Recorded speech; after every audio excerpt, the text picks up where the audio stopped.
I believe he's just playing Seth Manfield's list from the GP. Seems Couple to weeks be ago. what the indication is here. And we saw that deck do extremely well in the hands of Joe Andrews at our PPTQ. Yes, he did take that down as well. We'll go over our big view here so you can get a nice full screen there. So we're off and running. What do you have there in front of you for Luke?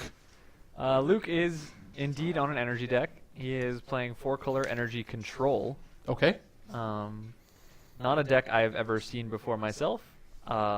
It is definitely a brew. Panharmonicon is here. After my own heart. Yeah. Aether Squall Ancient. Okay, now you're off track a little bit. Whirler Virtuoso, 4 of. Aether Torch Renegade. Oh boy, we're going big. We're going deep here. So we're on Jeskai then. No, we're on 4 colors because. Oh, we're on 4 color. Okay, yeah, even there spicier. Is indeed some Servant of the Conduit.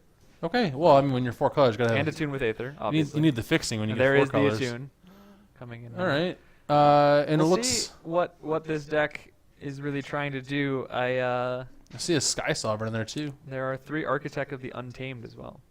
So I wonder. So I'm not sure if this deck's designed with Black-Green Delirium in mind. I assume if you're approaching this format, you're building decks that are good against Black-Green Delirium. You'd hope so.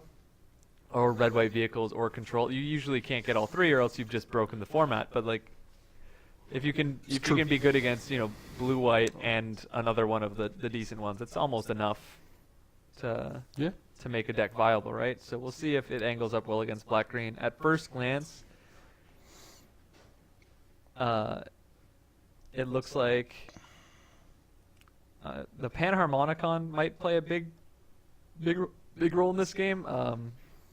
Black-Green doesn't kill you that quickly. Not this version. This is the not aggro version. And Panharmonicon with cards like Aether Squall Ancient and Whirler Virtuoso and just all these cards that are going to get him a little bit more value with energy. Sure. Might be problematic for Black-Green to deal with. We'll see. I think the way for Luke to win is to have Panharmonicon early. Sure. I do like how Liam's laid his deck list out here. You guys can't see it, but he's arranged it in a way that highlights what his different card types are. So 7 different possible card types in his deck here. So that's good looking out. Could see the 1 Emrakul come down for 6. Only 1 land really goes to the graveyard. That's Bladed Fen unless he starts milling things. But so kind of a slow start here on both sides. Really, what the decks are trying to do. I mean, Liam's optimal start's going to involve probably a Grim Flare on turn 2. But instead, he has here a Pilgrim's Eye on turn 3. Got himself a basic land. Going to do the same here with Traverse the Uvenwald. No Delirium online here, clearly, so only going to get a basic out of his deck. Luke, at the moment, has access to all his colors. Yep. So, going along smooth. Firing on all cylinders there. There's another one, and there's a Panharmonicon. So, if this is what his deck needs, he's got it. That's what I was talking about. I feel like this deck's a lot more frightening on the black-green side when Panharmonicon's on the board. Yeah. And if it doesn't see Panharmonicon, it just feels like the removal suite's going to be too much. So what does Luke have that he can double up on here? He's got a Whirler Virtuoso, Sky Sovereign, an Ulrich. Aether Torch Renegade, Okay. Servant of the Conduit. All these things just making extra energy. Ether doesn't trigger it. And Aether Squall Ancient. That doesn't do anything. Does Aether Squall Ancient not make energy when it? No, it's every upkeep. Okay. So I mean, I'm gonna be kind of honest. I'm not entirely sure why the Panharmonicon wants to be here, but we'll find out. Yeah, I mean, there definitely are triggers to double. Like this right here gives him 6 energy. So this is a Whirler Virtuoso that can make 3 Thopters. Yeah. It looks like Liam is going to grasp that in response to the trigger, which I like. Yeah, it prevents him from making 3 Thopters here. He can make a Thopter on its way out. Yeah, exactly. He's able to make 1 Thopter here if he'd like. So pretty intuitive play there by Liam to get that before it comes into play and gets its ability to fully resolve. So still going to get the 6 energy there. That's not going to change, but it looks like Luke declining to make a Thopter here. Yeah, I mean, he might just have other ideas for it. It's curious. He might have another. I think he has a huge sink for his energy, and maybe Aether Torch Renegade. He's not playing Cubs, so.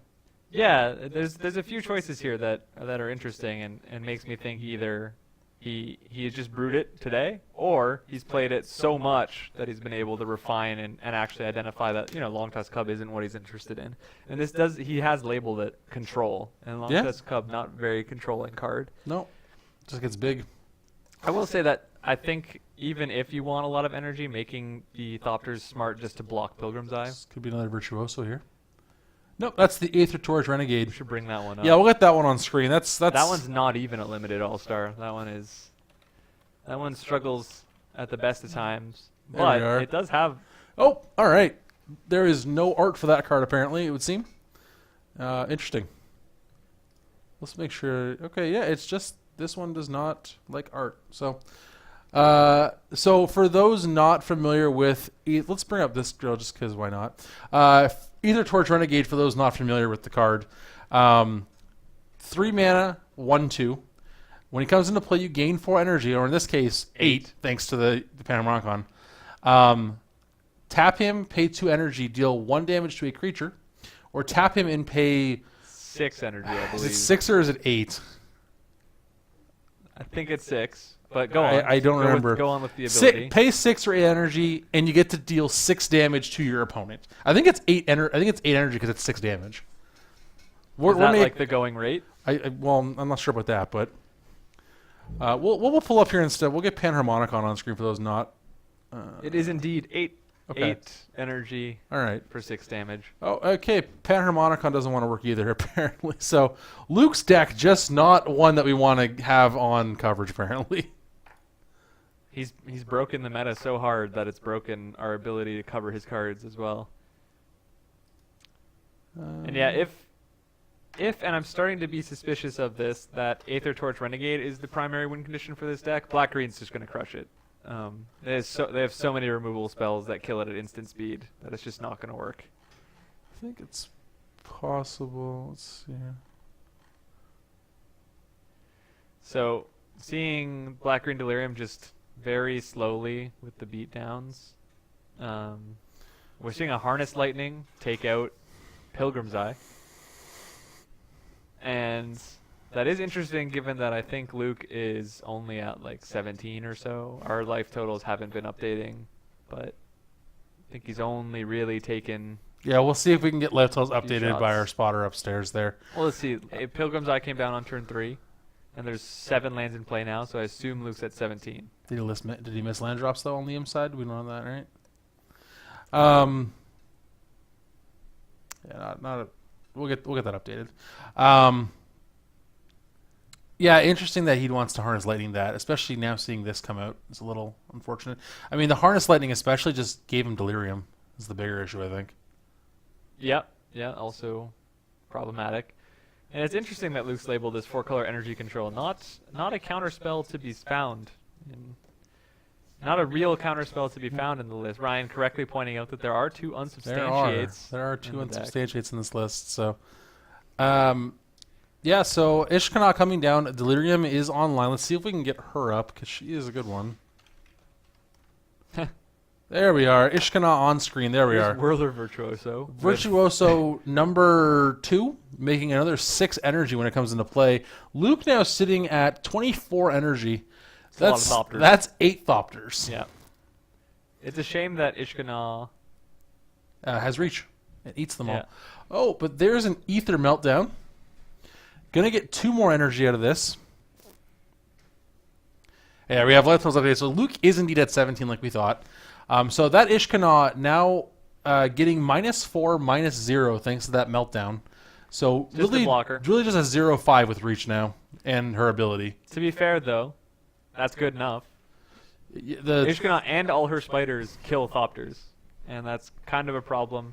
And we're starting to see why our suspicions might have been correct in the beginning and thought that Luke's deck maybe not lining up particularly great against Black-Green. Ishkana's a big threat. Ishkana's a huge threat, and his win conditions seem to be skewed towards having creatures on the board. I feel like Black-Green's the deck that you really don't want to be playing against. I feel like Luke's going to need to find his 1 copy of Sky Sovereign to really make this hit.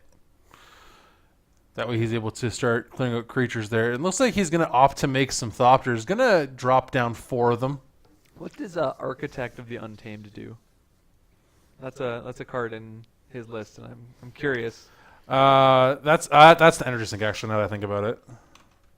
No, that's not what I want. There we are. That's the 3 mana. Whenever land comes into play, you get an energy and then pay 8 to make a 6/6 colorless beast artifact. Okay. So that is his energy sink, I guess. Leaving himself at the moment with 14 energy. Enough to make a beast. Opting to pay 12 energy down to those Thopters. There's a Grim Flare. That's a 4/4. These board stalls just always favor black-green because they can find Emrakul eventually. Yep. Yeah, absolutely. And Emrakul creates a not stalled board afterwards. No, she does a good job clearing things up. So we'll see what Luke can muster. There's a Glimmer of Genius. Going to get himself 2 more energy, up to 16. I mean, possibly looking for that Architect of the Untamed. Yeah, that like seems a couple likely. 6/6s. Seems likely at this point. So, yeah, we'll see.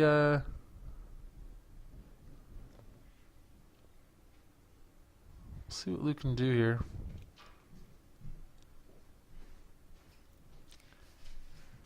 It's interesting that Luke, as a control deck, doesn't really have access to any sweepers here. It's going to be hard for him to break through a board that Ishkanaz stalled out. Yeah. Let's see. In comes the Grim Flare as a 4/4. But Luke's just going to take it. Yeah, looks like Luke falling down to 13. And that is an Emrakul on top of the deck. That's going to stay there. Oh, for sure.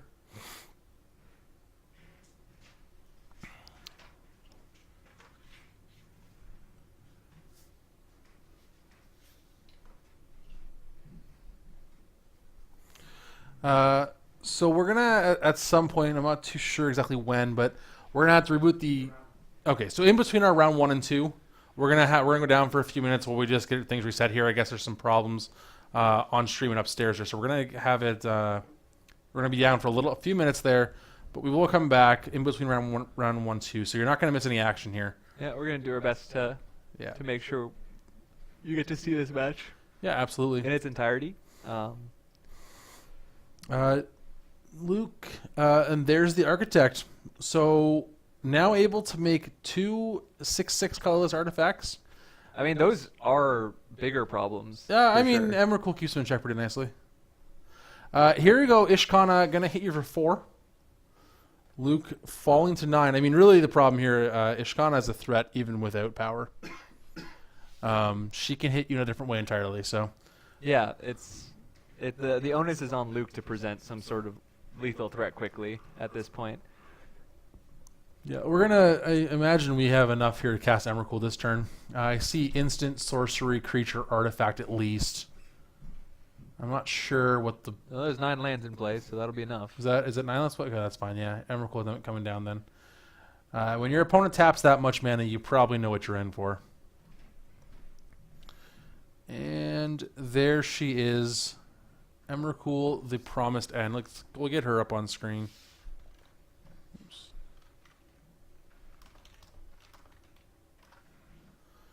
There we have her. So, gonna control Luke's turn here. It looks like he has a couple copies of Panharmonicon. I believe another Glimmer of Genius and an Ether Squall Ancient. I'm curious to see what Liam's gonna do with his turn. I honestly have no idea where I would start.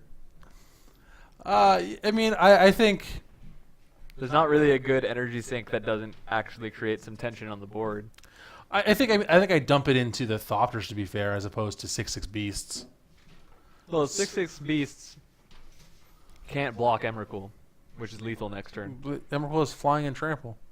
Yeah, but if you sink that much energy, it won't get through for lethal. Sure. Right? Okay. I think sure. you just. Sure. Okay. I think we just make a million or 2 beasts and then. Sure. Not sure exactly what we do. Maybe Glimmer of Genius. I mean, I imagine all the Thopters dying there to spiders. Yeah. And let's see what he opted for. Did he go for Thopters or beasts? He spent 16, so I'm gonna guess beasts. Yep, sure enough, there are the 6/6 constructs made by Architect. So he's gonna go ahead, pay another energy with the Ether Hub, and let him say go. So That's fair. You don't want to put more Panharmonicons into play. No, That effect does stack, right? it does. Yeah, yeah. So 2 Panharmonicons equals 3 triggers. Jeez. So that'd be 9 energy. From World of Virtuoso. yeah, Yeah. 3 Adopters. I'm it looks curious as to why this deck isn't playing Decoction module Luke- or like a module. Luke now finding his copy of Sky Sovereign. Little late. Little late. He'd be able at this time to he can kill Ishkana That's nice. if he'd like. He can kill 2 spiders. You know, he might. I think he's deciding to go with extra Panharmonicons first. No, Glimmer Genius. I lied. I think the problem here is that if you play Sky Sovereign, you have to chump block the Emrakul next turn, Yeah. Yeah. and you're only alive by 1 at that point. It's just not really getting you anywhere with your opponent at 20. No. So we'll see what we're doing here. Aha! Aether Torch Renegade coming in. A little So- late to the party. I believe that's going to be the end of our game 1 here. I mean, Emrakul just attacks for 13, and you can block 1 damage of that 13. So, well, okay, that's I lied. He can actually block 4 of it and take exactly 9. So, Nice. yeah, It's a good place to be. he's able to make 3 more Thoppers if I you'd believe like Luke here. just confirming Emrakul has trample. You know, you just gotta make sure. Yeah.